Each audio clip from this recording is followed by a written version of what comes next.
I am a 28 years old female. And I do babysitting on the weekends to make extra cash. There is one family I definitely should have phased out by now, but the kids are cute, and if I don't have another job, it's easy money. My issue is, the mom is never home on time. She used to not give me return times, but finally I started asking as it made it impossible to get anything done on the weekends. I'd go babysit so she could go to brunch, but she'd be gone from 11 a.m. to 7 p.m. My whole day was gone. After that, she'd start giving me times but never stick to them. She wouldn't even call to tell me, she'd just stay out.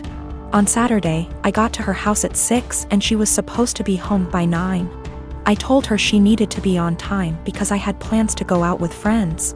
I was even getting ready at their house after I put the kids to bed. She promised. Of course, 9 o'clock rolls around and she's not home. I call her, no response. Text, no response. Another hour. Nothing. Still calling and texting. Finally, it is midnight. By this point, my plans are long ruined, but I'm pissed and exhausted. I call her and leave a voicemail saying if she's not home in the next hour, I'm considering the kids abandoned and calling the cops. I also text her this. I try calling her 30 minutes later and it goes to voicemail on the second ring. I text her again and she leaves me on read. If she had reached out saying, hey, I'm staying out until X time, I would have stayed. I don't know any of her family nor the father of the kids, so I can't call them. I gave her a grace period of 15 minutes and tried calling again, finally called the cops, non-emergency line. They showed up and I showed our agreement and text from earlier in the week confirming that she'd be home by 9. They tried contacting her, didn't answer. I was dismissed and they took the children to the police station. I go home and go to bed. I am awoken at 3 a.m. by a frantic call. It's her. Where are the kids? Why am I not here? I tell her I followed through on my threat, check the police station. She cursed me out, I hung up and went to bed. The next day, she sends me an essay saying the kid's father was called and there's a DCF investigation launched against her. She called me every name under the sun, but I didn't think I was wrong until I spoke to a friend with kids. She said I should have just waited it out and refused to ever sit for her again. She asked if her potentially losing her kids was worth me being petty. I am a 27 years old female, used to be an escort from 18 until I was 23. I'm not proud of it, but I did what I had to do to keep studying and a roof over my head. That's how I met my now fiancé, though he was never my client. We began to date when I was 25 and 3 or 4 months after that his brother-in-law exposed me. No idea how he found out, because there's no way my fiancé knew, and thus we had to come clean in front of his whole family. Yes, I did that. Yes, he knows. Yes, he doesn't care. It was 2 years ago. At that time, we got over it. After that there was a span of 3 to 4 months in where my mother-in-law and some of my fiancé's aunts and cousin police their husband when I was around. It was really weird tbh because this dudes were like 40 to 60 years old and I wasn't that desperate. So my fiancé shut their bullshit hard, and even when his family still gives me the side eye from time to time. We thought it was behind us. He proposed last year and 5 months ago we found out that I was pregnant. We were really happy about it and we told his family as soon as we knew. His sisters and young brother were happy for us. But his mom took me aside and begged me to be honest with her and asked if this was really my fiancé's child. I was taken aback, but I just rolled my eyes and said yes. She gave me some shitty speech about how she only wanted to make sure.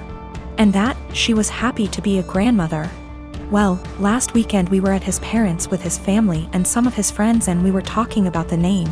How he might look, small talk. We will love him regardless, but there's always some, oh, I hope he gets your nose. MMH, I like your eyes, I hope he gets them. Comments. And my father-in-law said that he and his children have a birthmark in the inner tight, and that even his grandchildren, one of my SIL's kids, got them, so our baby might too. And then he said, but how can we know from who he got it? It may as well be from me, my boy, or my brothers. And he and his brothers began to laugh. My fiancé got mad, and before he could say anything I said, I don't get it, and my father-in-law was, yeah, because it runs in the family. And I said again, I don't get it, why would he get it from you? And he began to get nervous and said, because you know, it's just a joke OP, and I said, but I don't get it, and you all laughed. Explain. It got to the point that some of his friends said, hey, it's not funny, so he excused himself and left. Later my fiancé's brother-in-law came to me and said that I was wrong for embarrassing him like that in his own house, and that I knew what the joke was about and of my past. I shouldn't be surprised. Now they're all demanding that I apologize to my FIL. I am a bridesmaid for one of my closest friends, Jackie. I've been so excited to help. I was in charge of the bridal shower, the games, decorations, menu. I left the guest list to Jackie's sister. Due to religious reasons, I wear a headscarf. I love and am proud of it. In the group chat with other bridesmaids, I was talking about how excited I am to attend a girls-only event. I recently dyed my hair and wanted to show it off. I even paid extra to ask for a girls-only staff that day. Day of, as guests arrive, I realize that one of them is Tori. I know Tori as a family friend of Jackie's, but the few times I met her, it was before her transition to female. I was aware of it but unaware she was coming to the shower. I don't mind at all OFC and she's a lovely person, but I decided to keep my scarf on. As everyone's eating later, I'm passing by the tables to make sure everyone's good, and one of the bridesmaids mentioned that they hadn't gotten to see my hair and they'd wanted to see the change in person. I tried to dismiss it at first or say, oh, I'll show you later.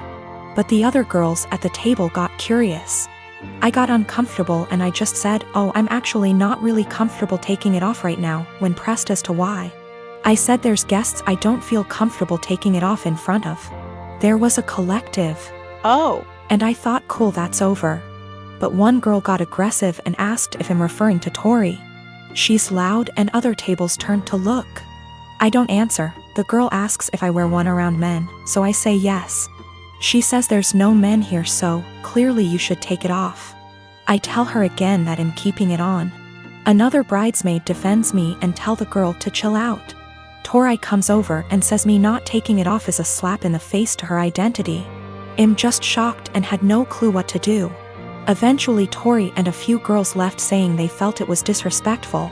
I feel awful that this ruined a beautiful day for my friend. It's causing more trouble with people threatening to leave the wedding over discrimination towards me or towards Tori. I don't think I was in the wrong.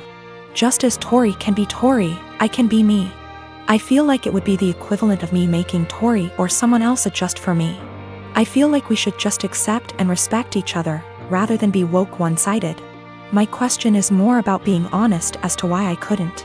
Jackie is on my side, but Jackie's sister is giving her hell for it, saying she purposely left out that detail in the guest list to test me.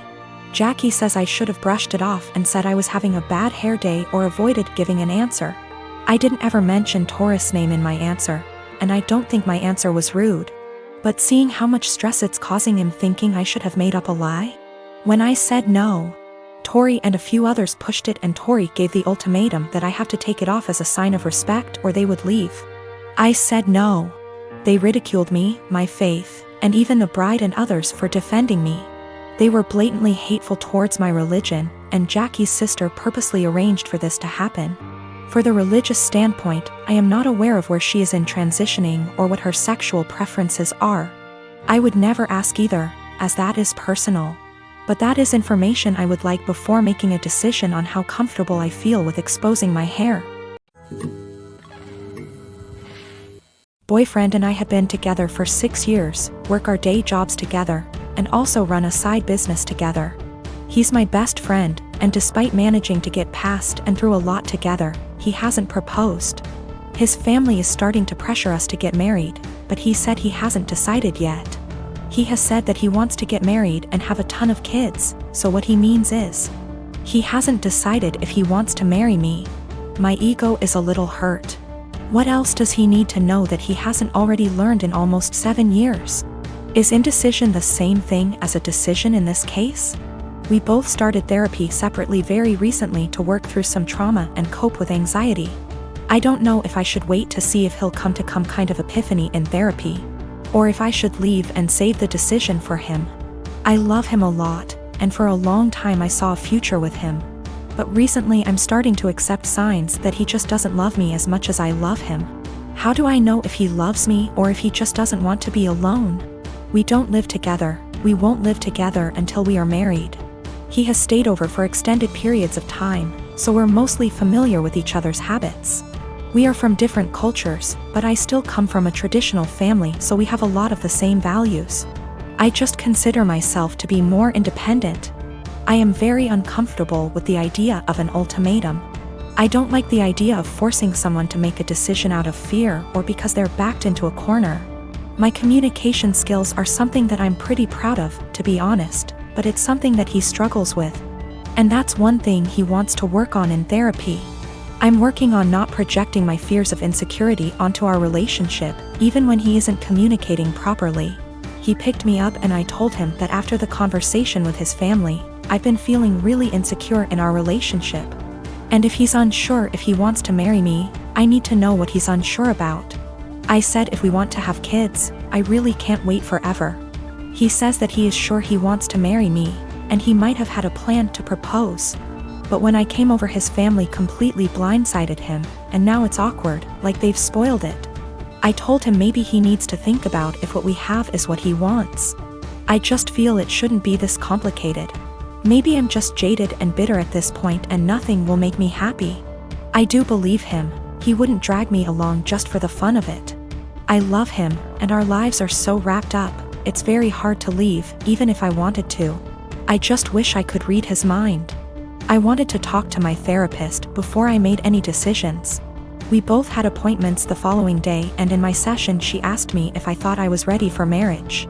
I said of course. I've known I wanted to marry him since I asked him to move out with me. 2 years into the relationship and he turned me down. She responded by rephrasing the question.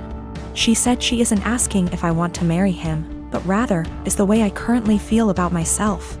The way I handle my problems and my anxiety, and the way my boyfriend and I communicate.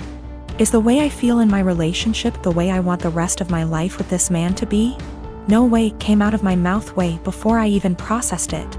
Stressed was in my brain in big, bold, yellow letters. Right now I need to continue to work on my issues in therapy and learn what the best version of myself is like before I'm ready to commit to whatever future version of our lives together looks like. I've only been going for 2 months so far, and I've already seen a huge improvement in my ability to handle stress and my self-worth.